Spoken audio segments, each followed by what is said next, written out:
I think it's a war. I think it's a war. Hey, welcome back to ScreenCrush. I'm Ryan Harriet, and this is all of the Easter eggs, references, and little things you might have missed in episode 2 of Secret Invasion. Alright, so this episode is giving us some crucial background on how the humans went from being the Skrulls' saviors to being their #1 target. And Gravik's backstory makes him fall into the category of sympathetic MCU villain. This episode had lots of reveals and even more questions that I'm going to answer for you right now. We pick up in 1995, the year that Captain Marvel takes place, using the same big font from the last episode that was also used in Black Widow and Captain America Civil War, which is a cool visual indication that these are all part of the spy thriller genre of the MCU, as opposed to the cosmic stories like Guardians or Captain Marvel, which always use a galactic designation to show us where we are at. One very clever thing about this flashback is that it's not just a previously on WandaVision. They take the time to focus on the Skrull kids that were in the background of Captain Marvel, because those kids are now all grown up and they're inheriting their parents' mistakes. And this seems to be a theme of Marvel Phase 5 so far, with the younger generation taking over for the original heroes. The Guardians are replaced by a new, younger team. Ant-Man and the Wasp: Quantumania was originally going to end with Scott and Hope stuck in the quantum realm and Cassie looking for a way to get them out. That would have been so much better. Yes, it would have. So after the show recaps all the events that we know, check out our entire Secret Invasion recap for more details, by the way, we go to the year 1997. I'm a little disappointed though that we weren't introduced to the 90s with a sweet 90s jam like this.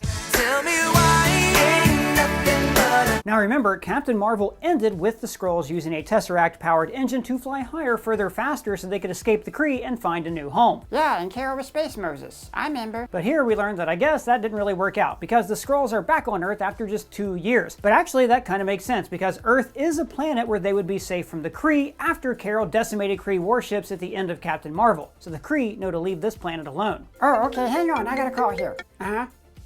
Oh no, you're urgently trying to reach me about my car warranty? I have a car. Doug, hang it up. But I want a contest, or I owe taxes. It's hard to tell. No, dude, that's a robocall. It means that some online data broker sold your personal information to some company. Oh, that explains why I get calls like that all the time. Do you ever get calls like that? Nope, not anymore. And I also used to get a ton of spam emails, but then I signed up for Incogni. They're the sponsor of this video. Incogni is by far one of the best products that we talk about on this channel. This is the app that they don't want you to know about. Well, what's it do? Well, have you ever noticed that sometimes you might Google for like car prices and then suddenly you're getting spam calls about a car warranty? Or you sign up for some loyalty card and then the robocalls and emails just don't stop. What happens is all of these companies are selling your data to giant firms called data brokers, and then they sell your information to like other advertisers. You would be shocked how much of your personal information is just out there on the internet, like your address and your phone number. Incogni found more than 100 brokers with my information.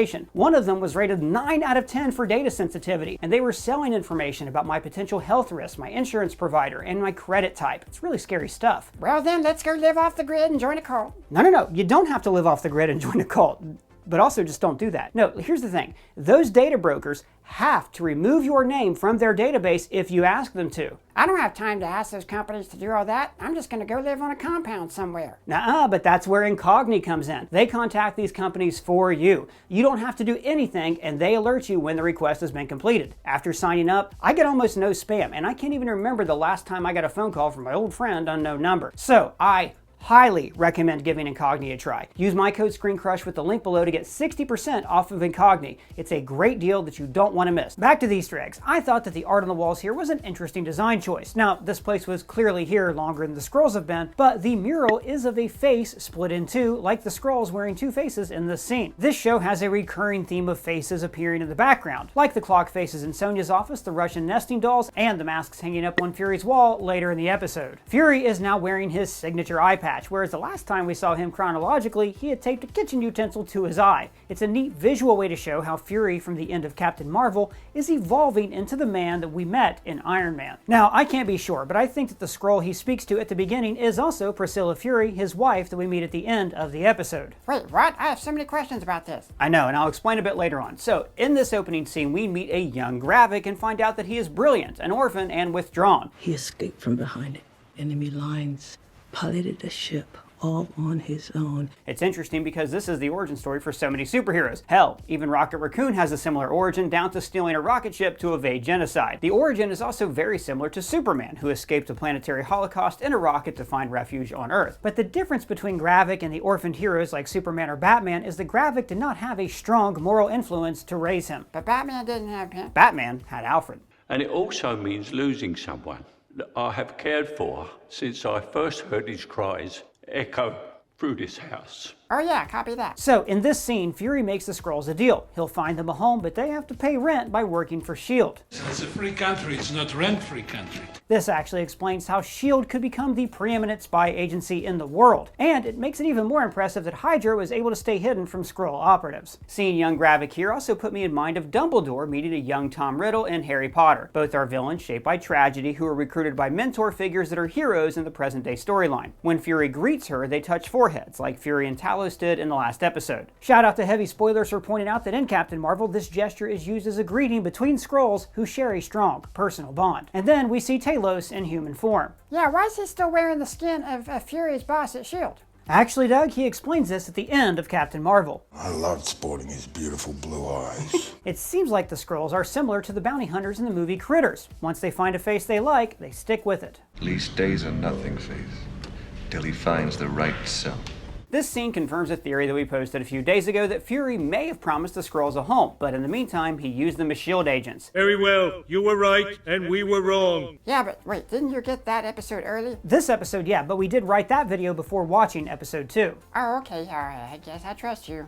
After Fury recruits the Skrulls, they take human form one at a time to show that they are now on the human side. Notice though that pretty quickly they cut to Fury's reaction. Nice budget saver. You are very expensive. And then we go to the terrorist attack on present-day Russia. Shout out to the channel Heavy Spoilers for pointing out that the Russian nesting doll balloons are also indicative of the kind of deception we're seeing in this show. These dolls always have another doll hidden inside of them, like how in this show, you can never trust the outward face of anybody because they might be a Skrull.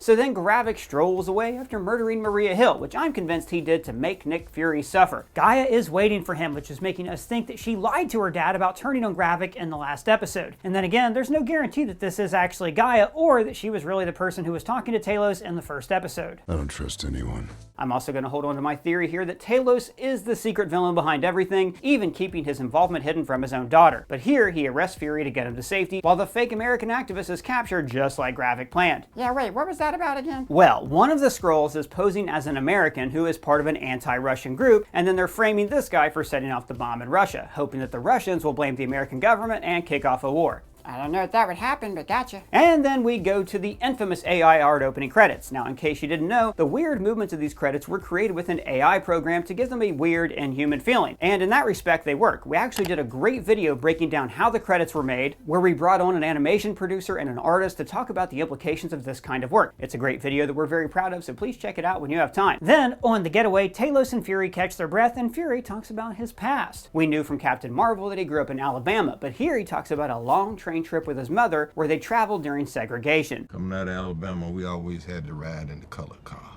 Now Fury starts off the story kind of innocently talking about the food. We couldn't go in the dining car, so we brought fried chicken, white bread, deviled eggs. And then the yarn spins into a nice memory of a son and his mother telling each other stories, where Fury provides fun, personal details. Me and Susie had a standing game of doctor. We've been playing behind old man Jackson's barn. But Fury is actually using this scene to illustrate a point about spycraft, that omitting information is tantamount to admitting guilt. And then he uses the same tactic on Talos to find out information on the Skrulls. And the thing is, we've seen Fury use this same storytelling tactic before. In a monologue in Winter Soldier, he talked about how his grandfather was an elevator operator who protected his bag of money by keeping a loaded .45 in the same paper bag. Every week some punk would say, "What's in the bag?" He'd show him. Bunch of crumpled ones and a loaded .22 Magnum. And in The Winter Soldier, Fury tells the story of an elevator operator while they're in an elevator to make it seem like it's all part of the normal flow of conversation. And this is also part of the movie's ongoing use of elevators, bringing us deeper to show us hidden secrets underground, like Project Insight or Zola. And in this show, Fury shares this story about the truth on a train, which is interesting. Trains only travel one direction. They can't change course, and they're hard to slow down, like how Fury's actions in 1997 set the Skrulls on a collision course with humanity. And Fury finally understands that collision course in this conversation. We've been at war with each other since we could walk upright. I also liked how Fury's southern accent started to seep out during this story. The mere fact that I did that told her everything she needed to know. Then Fury asks him about the destruction of Skrullos, the Skrull throne world in the comics. Now in the comics, it was destroyed by Galactus. Eventually, this led the Skrulls to believe in a religious prophecy that their god had set aside Earth for them to conquer, laying the foundation for the Secret Invasion comic crossover. But in the MCU, it worked out a little differently, as the Skrulls were introduced as a defeated refugee people who were being exterminated by the Kree. Talos says that after the destruction of Skrullos, some of them went to live in a colony founded by Emperor Doric. At least I think he says Doric. And every Skrull that isn't in Emperor George's colony. Hilarious accent. And Doric is the emperor who laid the groundwork for the Secret Invasion in the comics. And then the big bomb, that there are already 1 million Skrulls on Earth who consider the planet to be their home. Have you lost your reptilian-ass mind? And I gotta say, I'm kind of Team Skrull with this one. I don't blame the Skrulls for making a home on Earth, and this also shows that Fury was getting kind of bad at his job. He never created a Skrull detection device or even monitored the Skrulls arriving on Earth. Maybe the Skrulls came during the blip when Fury was gone. Yeah, actually maybe, because it would have been easier to replace people when they just disappeared. But I think there would have been like 500,000 Skrulls arriving on Earth, because half of them would have been blipped away. Anyways, Talos does say he did this because... What happens when the host disappears? Huh? Because you were gone. So I guess your blip theory kind of makes sense. Cha-ching, score 1 for Doug. Good job, man. High five.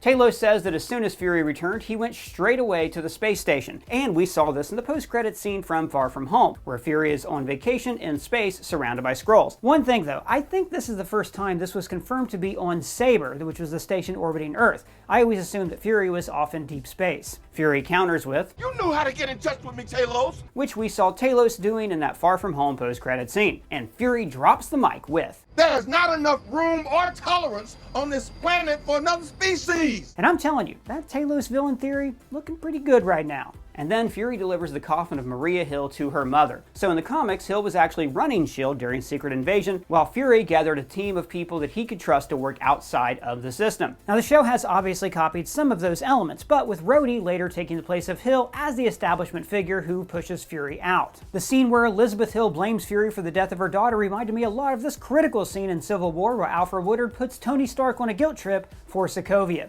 He's dead, and I blame you.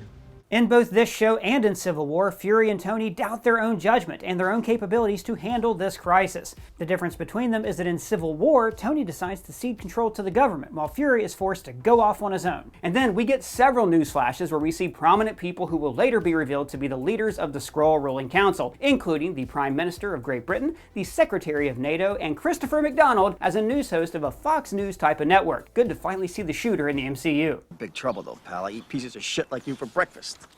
You eat pieces of shit for breakfast? What's a NATO secretary? Somebody who gets a NATO coffee?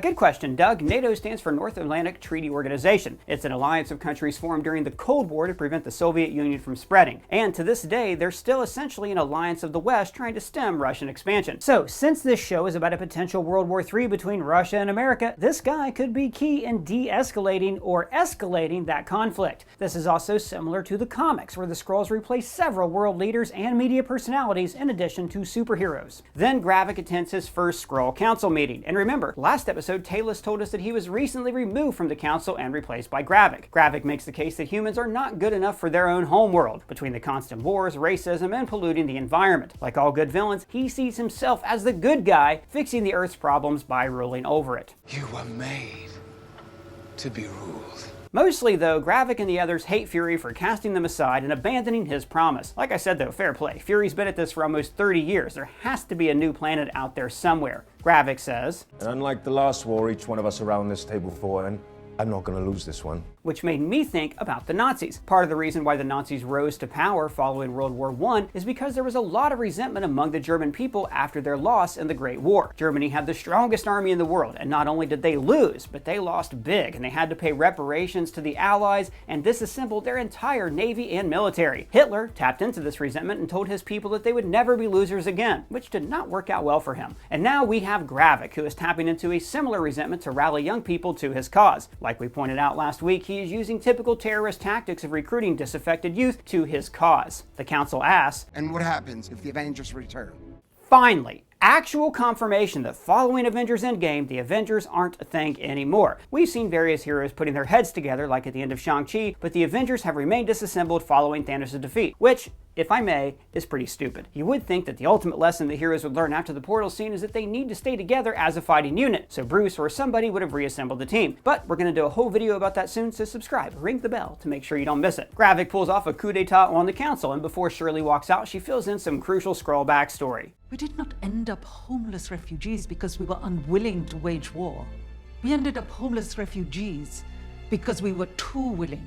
In the comics, the Skrulls have always been warmongering villains, and it seems like they used to have that mentality in the MCU, conquering other races, until the Kree beat them into submission. And then we see Gravik's Avengers contingency, a plan to gather the DNA of other races to replicate their abilities to create the Super Skrull. Oh, what's a Super Skrull? Okay, so in the comics, just like in the MCU, Skrulls cannot replicate superpowers. So the Skrulls, way back in Fantastic Four number 18, were doing genetic experiments to modify their own people. The first Super Skrull was named Clert, and he had the powers of the Fantastic Four. In later years, there would be several Super Skrulls who became an elite strike force. The Skrull answered to Star Force, the Kree group that Carol belonged to in the first Captain Marvel movie. In fact, one of the Super Skrulls, Kriega, is played by this woman. So the machine that Gravik is building is going to be used to create Super Skrulls by using alien DNA. Again, much like the Secret Invasion comic book. In the comics, Skrulls had to undergo a religious ceremony and genetic modification to impersonate superpowered humans. Speaking of Skrulls hiding as superheroes, let's move on to Rhodey. No way, he's a Skrull? I think he might be, and we've got a video coming out tomorrow that's all about that. So when we saw Rhodes with the president and wearing an American flag pin, we assumed that he had some high-level post, like Secretary of such and such. But this episode confirms that he is still just a colonel. And even after telling Ross where to stick it, he still works for the government. That's a court-martial.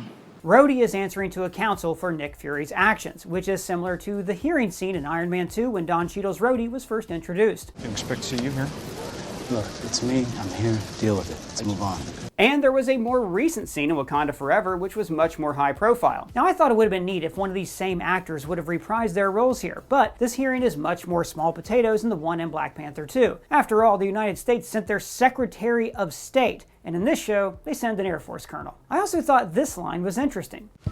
If the Valkyrie rolls its eyes at me one more time, I'm gonna put on the suit and carpet bomb it. This means that Rhodey still has his War Machine suit. Now, I thought that maybe he gave up the hero's life to go into politics, so I'm betting that now he's a superhuman liaison to the president, a post that Vision served for a while in the comics. And then we finally get to see Rhodes and Fury have their first on-screen conversation in the MCU, where they also both acknowledge their shared race. Men who look like us don't get promoted because of who our daddies know. This is pretty great because Rhodey has been stuck in the role of Black best friend for more than a decade. Who knows, maybe in the next episode we'll find out literally anything about his personal life. Rhodes does offer some interesting details here. After he first guesses the Hydra is back, he says that he's known about the Skrulls for 15 years. 15 years ago in the current MCU would have been about 2009, shortly after Tony did this. I am Iron Man.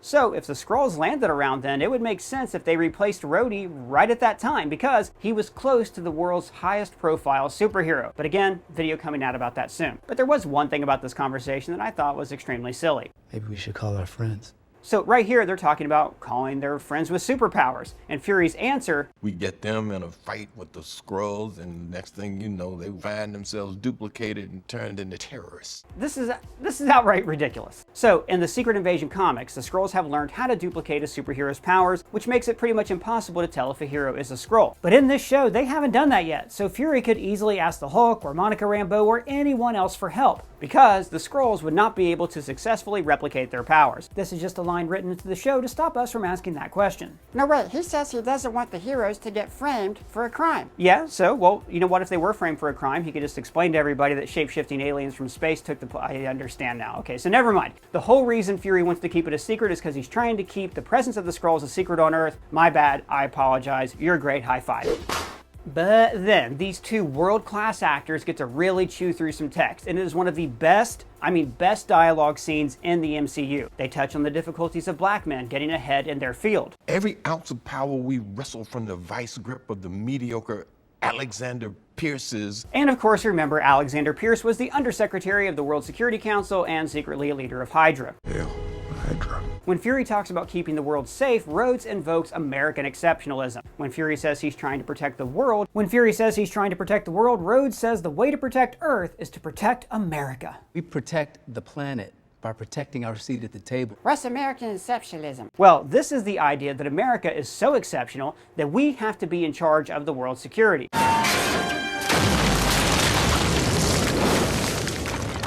Damn, I missed him! Now, Rhodes has always kind of been this way, a total team player. Remember, in Iron Man 3, he wore the Iron Patriot armor. Now, back in the day, his personal loyalty to Tony Stark superseded his obligations to his country. But with Tony gone, he's all the way in the bag for the government. And then, after Rhodey fires Nick, we see this sad old man retreat for a cry. They ask you how you are, you just have to say that you're fine when you're not really fine. Damn, man, this show, we're finally getting to see under the hood to see what makes this character tick. It is so good. And speaking of world-class actors, let's move on to Olivia Colman, who is channeling Dolores Umbridge in her torture scene. Oh, you see, that wasn't so terribly difficult, was it? Because you know, deep down, you deserve to be punished. Coleman is playing Sonia Farnsworth. Now, in our trailer breakdown months ago, I pointed this out, but I forgot to last week. She is the granddaughter of Jack Farnsworth, aka Union Jack, this guy who fought with Steve's Howling Commandos. Now, we've met descendants of the Howling Commandos before, like Peter Parker's principal, Trip from Agents of S.H.I.E.L.D., and Dum Dum Dugan is the grandfather of your mom. Sonia is so perfect in this scene. The fact that she's cheery and never stops smiling makes her even more terrifying. She's also in total control of the situation, 5 steps ahead of everyone, like Fury used to be. That's what it used to be like. Like, for instance, when she casually sends everybody out of the room to die. She knows they're going to buy her just a little bit of time she needs to escape. And now let's shift back to Gravik's Easter egg-filled master plan to create superpowered Skrulls. Gaia is our POV character here. She's trying to uncover his plans. Now, I'm not sure if this is because she's secretly working with her dad or if she just genuinely wants to find all this stuff out. The Skrulls have been collecting various pieces of aliens left behind on Earth. This one says Groot and includes the same information about him from his Guardian's mugshot,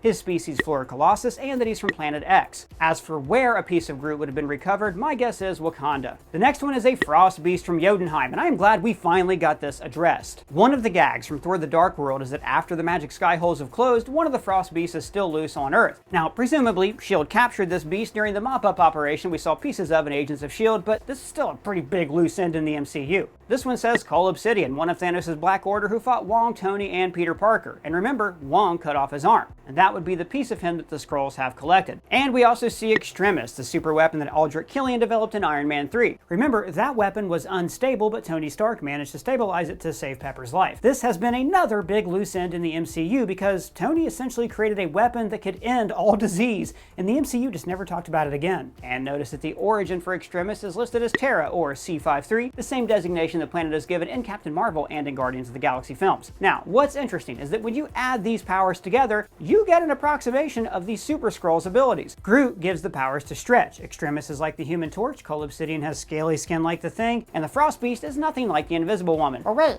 Loki's from Jotunheim and he can turn invisible. Yeah, but that's because he learned that magic from his mom, who was a witch. And the guy who collects the samples, by the way, Brogan, is prominent in the Secret Invasion comics. She was the Skrull who impersonated Elektra, the first Skrull that the Avengers discovered. And God, that was such a cool reveal when it happened. So Gravik comes in to rescue his agent, casually placing this dude on a meat hook. Afterwards, they drive the agent out to the country, and well, you know... And what? What happens when you drive somebody out to the country? He goes to live on a farm with all his friends. That's nice. I thought they shot him. Yeah, actually they did. Full Adriana. You just ruined it.